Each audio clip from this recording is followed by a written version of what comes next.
Welcome. I'm Philip Dobard. And I'm Tracy Mitchell. And this is Culinary Quickies, a series featuring dishes that aren't necessarily quick, but the episodes certainly are. Tracy, what are you making today? Red beans and rice. A childhood favorite. And mine. My mother made this every week. Not always red, but sometimes white, sometimes black-eyed peas, etc., etc. It was all wonderful. All she was a wonderful. great cook. Absolutely, she was, very much so. Now, this is a dish that is common to both Cajun and Creole cuisine. They're not the same thing, but they're often lumped together. Yes, they are. Which way does yours skew? Cajun. Cajun. Does it? Okay, Yes. Very good, very good. As it happens, this is the first in a series of 8 episodes where we'll be dealing with dishes that are either Cajun or Creole or common to both. Yes. All right. Is there a foundation for your recipe? Yes, I'm partial to Buster Holmes' recipe. Buster Holmes, the great Creole New Orleans restaurateur, his calling card was red beans. Okay, well, I'm going to bust her out of here and let you work your magic.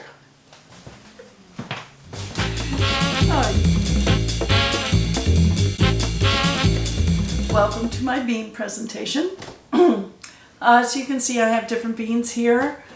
Some large red kidney beans that have soaked overnight, some dried small red kidney beans, and some steamed red kidney beans. This is the packet that they came in, and this is what it looks like when you take the packet out. You could use canned beans. That would work well, but those have additives that can affect the consistency of the bean and even the flavor a little bit. If you have some that are very low in terms of additives, that's best. So if you're going to use dried beans, which is great, you'll want to soak them to soften them up, and they'll start wrinkling up, and they look, here you go, you can see that they've started to soften a little. When you drain the beans that you've soaked, you want to pick out any broken ones or discolored ones, beans that have opened up. Those are old.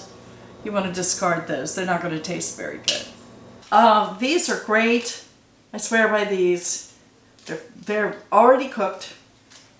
And there's very little in terms of additive. In fact, I think there's no additives. Yeah, red kidney beans, salt, natural flavors. All right, let's get started on red beans and rice.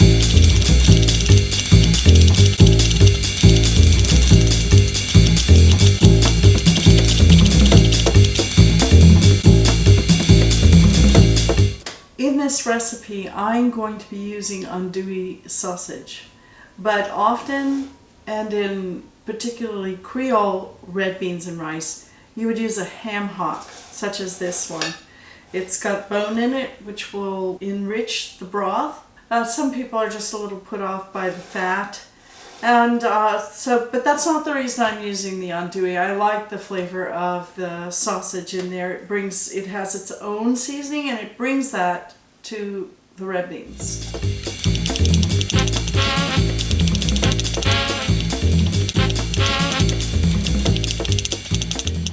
The next thing to do is start browning the sausage. So we're heating the pot. I'm going to put a little olive oil in there, throw in our andouille, brown it a little, then we'll be ready to add our vegetables on top of that. We'll mix everything together, wilt the onions, turn the greens bright green, get some aromas coming. We'll add butter, and then we'll add some flour to make a little bit of a roux. We'll cook that until it forms a film on the bottom of the pot. It'll catch all of the great drippings from the andouille, and then we'll add water. And that is the beginning of our red beans and rice. Some people use stock, but it's really not necessary. This is a very flavorful dish even without the stock.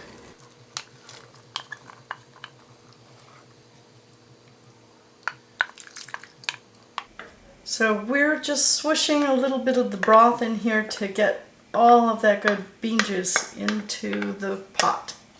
But don't forget your bay leaves. Give them a crush and add them to the pot. This needs to simmer. Since I started with already cooked beans, this won't take very long, probably about 40 minutes. You need to stir it occasionally and make sure that nothing is sticking to the bottom of the pot. And about halfway through, we're going to add the spices. While we're waiting for the red beans to finish, we'll make the rice. Now we'll add a little salt to the water. It's coming to a boil. So we'll add our rice.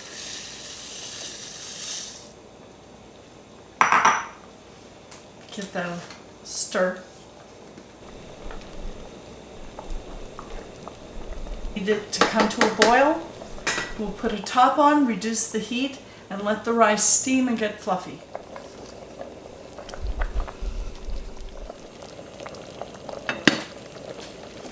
The rice is finished cooking. So we're going to add a little butter.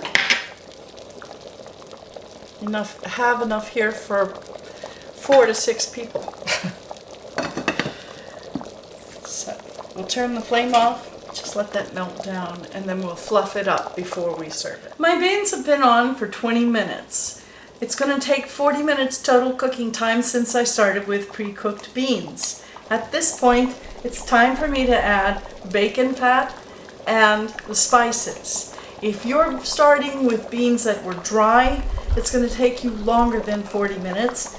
You'll want to wait till the last 30 minutes to add the bacon fat and spices, because if you overcook them, they'll lose their potency. A word about the spices I used. I used a Creole blend of spices. It's very similar to Cajun. You need white pepper, black pepper, red pepper, cayenne pepper, chili pepper, thyme, Italian seasoning, garlic and onion powders, salt, and allspice. Allspice is usually associated with something like pumpkin pie. It's usually used with sweet things, but it can also be used with savory dishes, and it does impart a sweetness. And this is one thing that differentiates it from Cajun spice blends.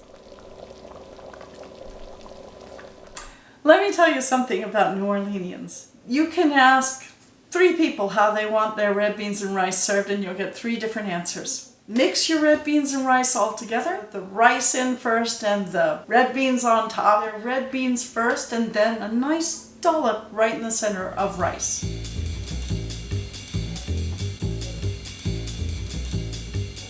Oh, these are so creamy. Wish you could smell this.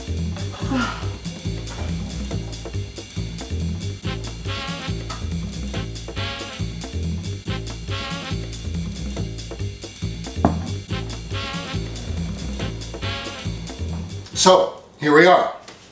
Red beans and rice? Yes, with a little bit of a surprise for you. Okay, very good. So, Creole red beans and rice with a Cajun accent. Oui? Si tu préfères. Okay, very good, very good. So, shall I taste? Absolutely, please. Dig in. Before I taste, however, typically, chef is in control of everything, right? From stove to table, kitchen to table. Okay. Yes, but in this case, there's some condiments. There are. With red beans and rice, or any beans and rice, in a New Orleans household, that is, as is the case with gumbo, the diner gets to customize it with a hot sauce. We have here a selection of wonderful hot sauces. There are many in the market. We encourage you to experiment to your palate's content. I'm going to skip all of these, although they're all wonderful, and go right in and taste the chef's intent. Oh, well, thank you.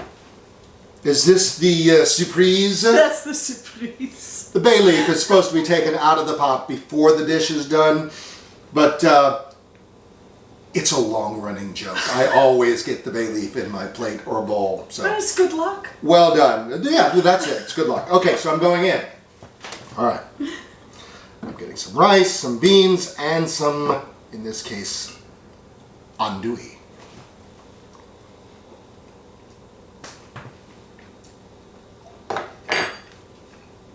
So, did I knock the ball out of the park? You did. You knocked the ball out of the park. This is magnificent.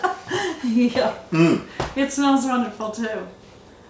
This is wonderful. It is. It's a great dish. You've really got to try it.